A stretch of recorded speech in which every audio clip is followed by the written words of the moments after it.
A maioria das pessoas lê a Bíblia por anos e nunca percebe um detalhe que muda completamente a interpretação de vários textos.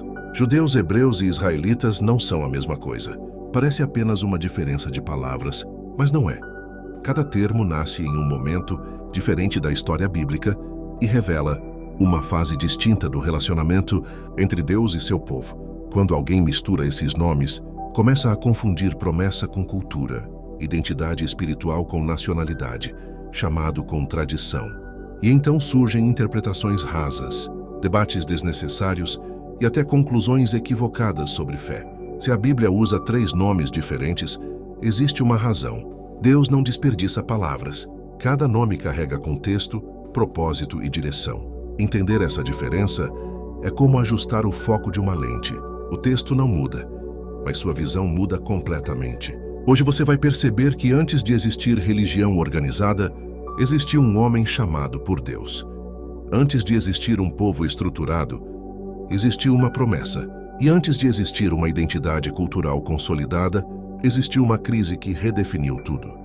E é exatamente aí que começa a diferença que quase ninguém explica. O primeiro nome não nasceu de uma nação, nasceu de uma jornada. A palavra hebreu aparece ligada a um homem específico, Abraão.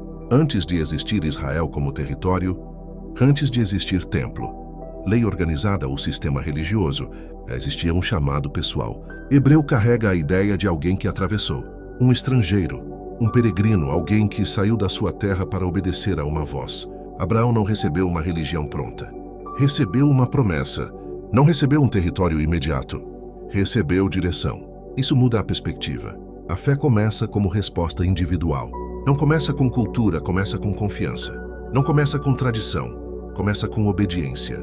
Ser hebreu naquele contexto não era pertencer a uma instituição. Era ser identificado pelo movimento de fé. Era alguém que deixou o conhecido para seguir o invisível. Perceba a profundidade disso. A primeira identidade do povo de Deus não foi política nem nacional, foi espiritual. Antes de existir qualquer estrutura, existiu relacionamento. E quando essa promessa começou a crescer, deixou de ser apenas a história de um homem. Tornou-se a história de uma família que se transformaria em algo maior. A história muda quando a promessa deixa de ser apenas pessoal. O neto de Abraão, Jacó, passa por uma noite que redefine tudo. Ele luta, insiste, não recua e sai daquele encontro com um novo nome: Israel. A partir dali nasce outra identidade. Israelita não descreve mais apenas alguém que crê, descreve alguém que pertence a um povo formado pela aliança. Agora existe uma família organizada, descendentes, tribos, história coletiva. Perceba a transição. Hebreu era o homem chamado. Israelita é a comunidade moldada. Deus não fala mais só com um indivíduo, ele começa a conduzir uma nação inteira, através de gerações. Isso explica muitos textos. Algumas promessas não eram para uma pessoa isolada, eram para um povo inteiro vivendo sob pacto. Leis surgem, direção nacional aparece, responsabilidade coletiva é estabelecida. A fé continua espiritual, mas ganha forma social. O relacionamento permanece pessoal, mas passa a influenciar uma estrutura. E quando essa nação enfrenta sua maior crise histórica, um terceiro nome aparece para preservar o que parecia perdido. Séculos depois, a nação já existia.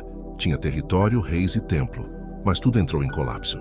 Invasões aconteceram, o povo foi levado para o exílio e a estrutura nacional praticamente desapareceu. Foi nesse cenário que surgiu outro nome. A palavra judeu nasce a partir do Reino do Sul, ligado à tribo de Judá. Quando quase todas as tribos se dispersaram, o que restou precisou preservar a fé mesmo longe da terra. A identidade deixou de depender do território e passou a depender da prática. Aqui está a mudança profunda. Hebreu era o homem que respondeu ao chamado. Israelita era o povo vivendo em aliança dentro da sua terra.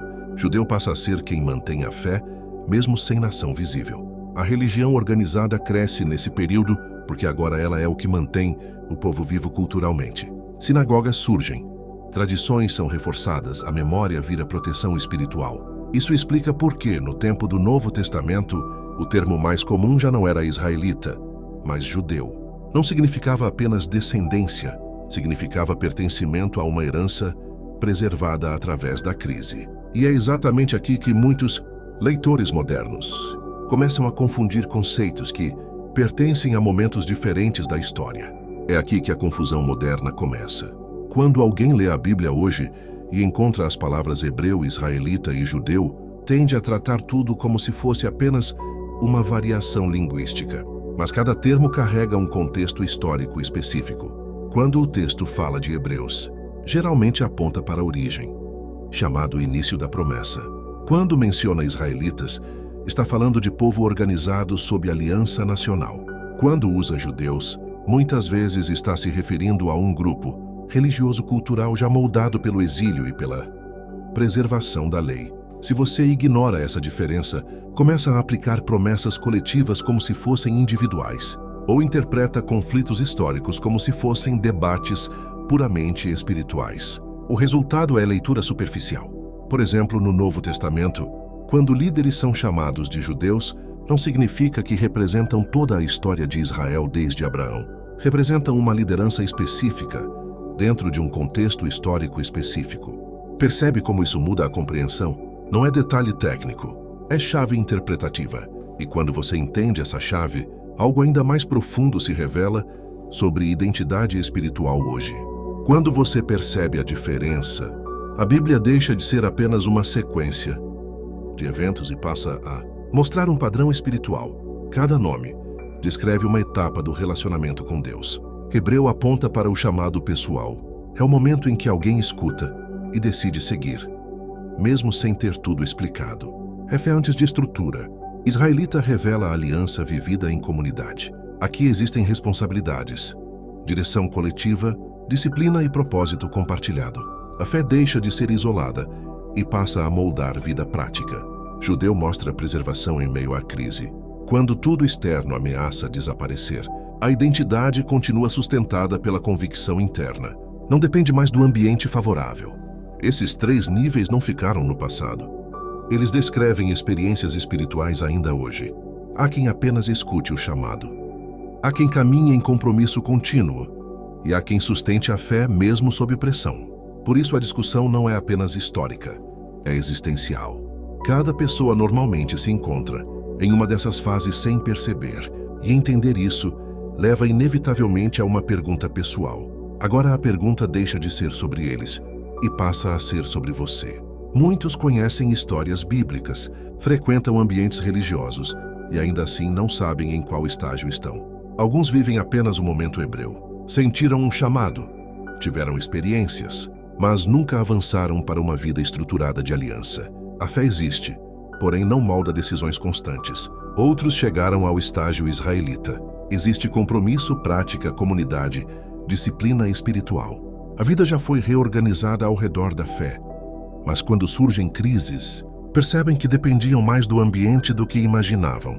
E há quem vive como judeu no sentido espiritual mais profundo. A fé permanece mesmo quando não há reconhecimento, apoio ou facilidade.